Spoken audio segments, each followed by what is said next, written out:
Crónicas de espanto. El único lugar donde lo que te atrae también te causa pavor. Donde no sabes si esconderte o seguir escuchando. Donde aquello que machaca los tímpanos de tus oídos puede convertirse en pesadillas en cuestión de horas. Comenzamos.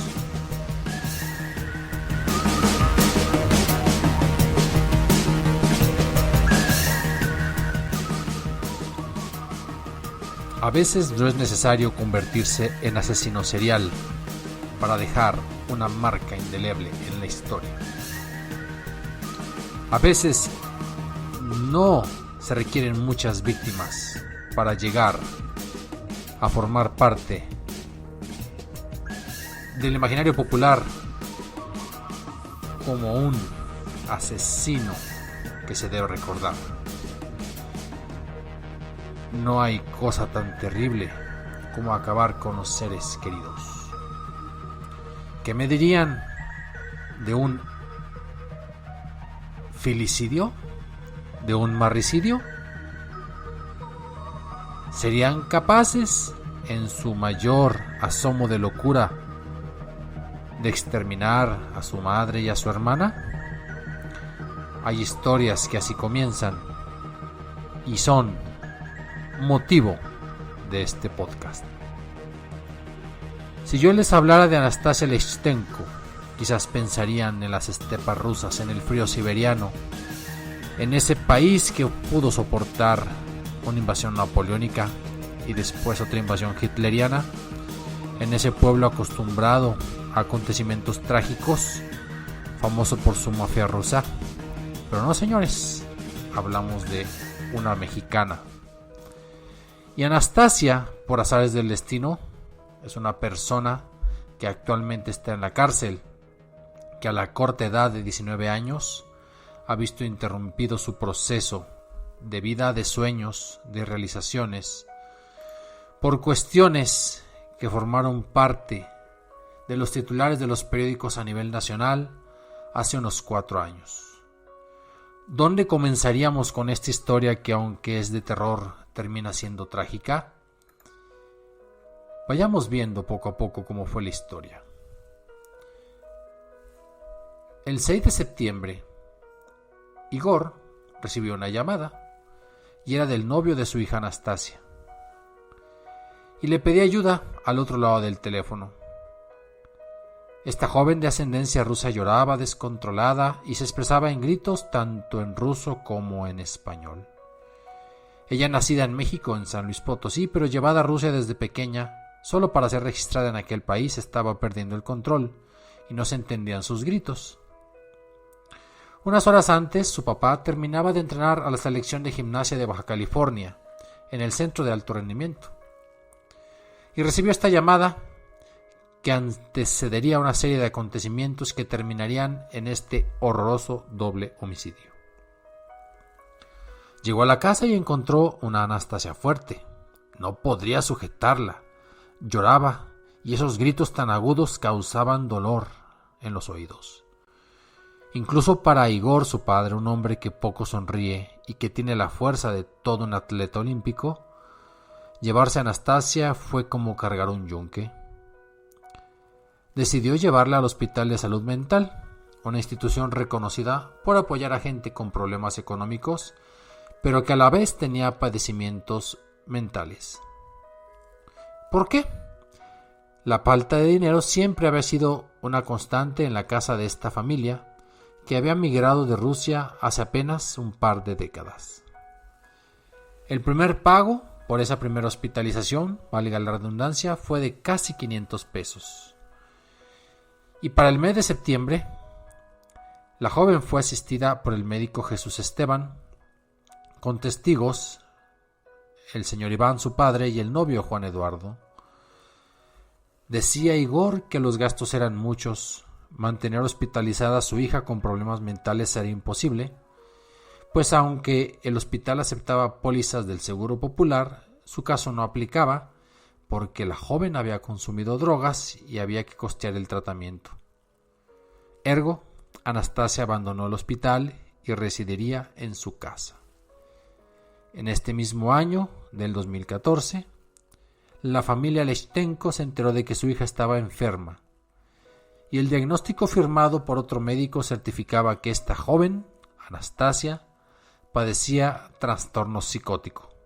Sin embargo, por esa cuestión económica fue dada de alta en el mes de septiembre de este año, funesto pero no el peor de todos, 2014. 9 meses después, Anastasia sería acusada de asesinar a su familia, de acuchillarlos, de sacarle los ojos a su hermanita, de desmembrar a su madre Yulia, una famosa, o mejor dicho, competente pianista ucraniana en la cocina y sobre la barra de desayunos. El 11 de junio de ese año 2015, con el rostro iluminado de verde y los ojos delineados de negro, las pupilas dilatadas, las órbitas saltando, Anastasia fue detenida por elementos de la Procuraduría General de Justicia de Baja California. Antes de ser llevada al Ministerio Público, fue interrogada y grabada ilegalmente, cosa común en nuestros procedimientos judiciales mexicanos. Juan Alberto Rubio, el primer abogado, notó inconsistencias. Dice que esta declaración la rindió manifestando hechos incoherentes y así lo dejó asentado en un documento oficial. Anastasia sería evaluada por la psicóloga Nayeli Cota Arredondo, un perito auxiliar del Tribunal de Justicia, y los resultados corroboraron el diagnóstico que 9 meses antes médicos del Hospital de Salud ya habían realizado. Era una mujer psicótica. Hace referencia a que supo que no era su madre biológica la tal Yulia, y en una discusión hace 2 años donde al parecer la señora Yulia le confesó que no la había concebido y que desearía lo hubieran abortado. ¿Eso fue el detonante? No lo sabremos.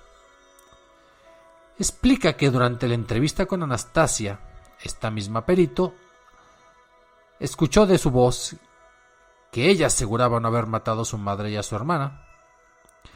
Decía que un olor muy extraño procedía del patio de su casa y vio unas bolsas, las abrió y descubrió los cuerpos de sus familiares.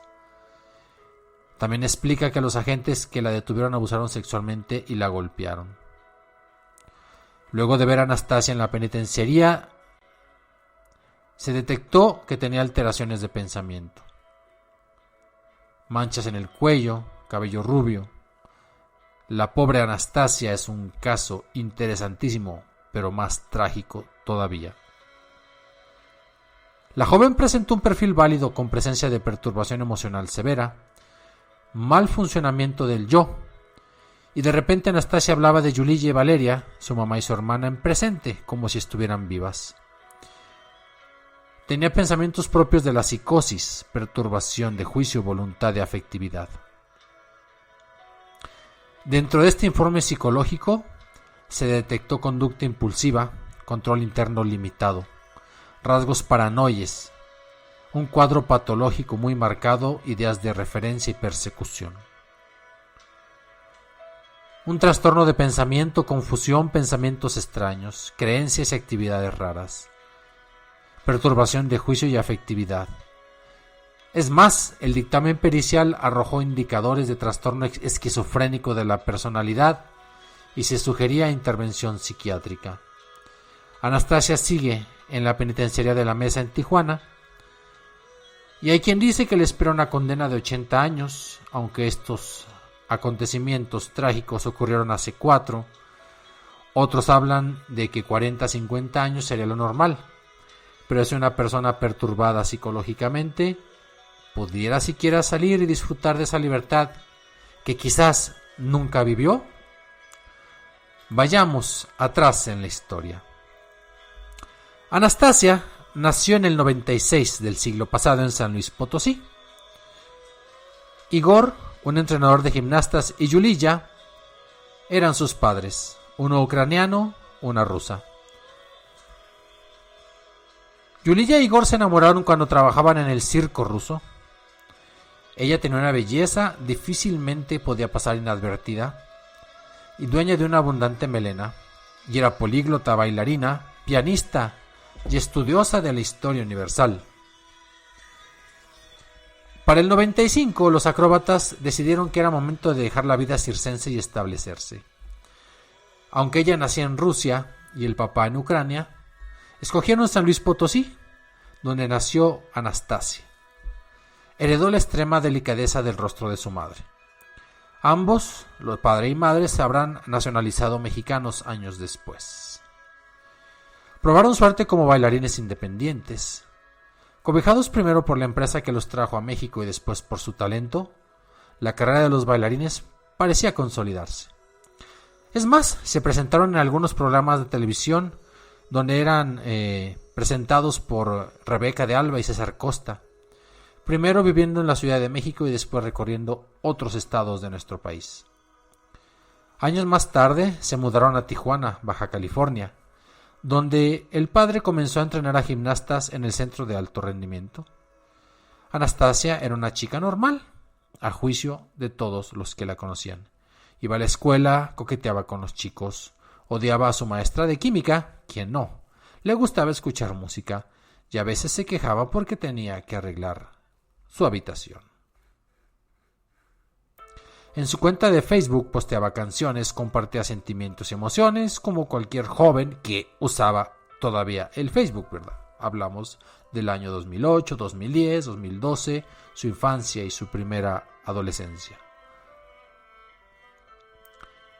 A su madre Yuliya le encantaba bailar, por siempre recordaba sus años en el circo ruso. Para ese entonces el padre seguía dedicado a entrenar equipos de gimnasia en la Universidad Autónoma de Baja California. Entrenaba a atletas olímpicos de esgrima sobre todo. Yuliya, la madre, daba clases de ruso en la escuela Benito Juárez. Utilizaba sus cuentas en las redes sociales para enviar mensajes a favor de Ucrania, ya que aunque nacida rusa, era simpatizante de este país, que apenas tiene unas décadas de independencia en relación al gran oso imperial. Hacia los 90 cruzaron Estados Unidos, pero tuvieron dificultades para acoplarse y los problemas en su relación hicieron que regresaran al territorio mexicano. Y regresando al tema de Anastasia, se hizo un tatuaje en forma de corazón detrás de la oreja, fue regañada por ella. Tenía un diario, el cual pudo recabarse como evidencia. Los padres de Anastasia tuvieron una segunda hija llamada Valeria, y fue en el 2003. Valeria fue diagnosticada con discapacidad múltiple. Su única capacidad a plenitud fue caminar sin sentido. No podía hablar, su mirada siempre estaba perdida.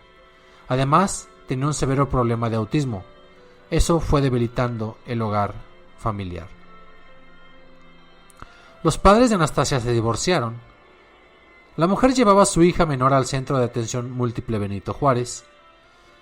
Las niñas, tanto Anastasia como Valeria, se quedaron con la madre, pero a medida que Anastasia crecía, la situación se hacía peor. Yuliya se obsesionaba por la niña autista, por Valeria, y descuidaba a Anastasia. Y se angustiaba por qué caminaba, por qué no expresaba nada, por qué era una niña con esas características. Ya hablando del año 2010, Anastasia entró a la Escuela Secundaria Técnica número 1. A los 14 años, probó por primera vez la marihuana, la metanfetamina y el éxtasis. Luz, una joven profesora de educación especial, diría de la familia: se veían muy normales, pero el problema fue cuando Anastasia creció y entró a la secundaria. Siempre se veía malhumorada, enojada con la vida. Esta es mi hipótesis. Cuando toda la atención se vuelca a un hijo con educación especial, se puede crear cierto resentimiento en otros miembros de la familia. Y aquí queda para ustedes la pregunta, sobre todo para los psicólogos que me escuchan. ¿Es en la adolescencia donde se puede generar este instinto asesino?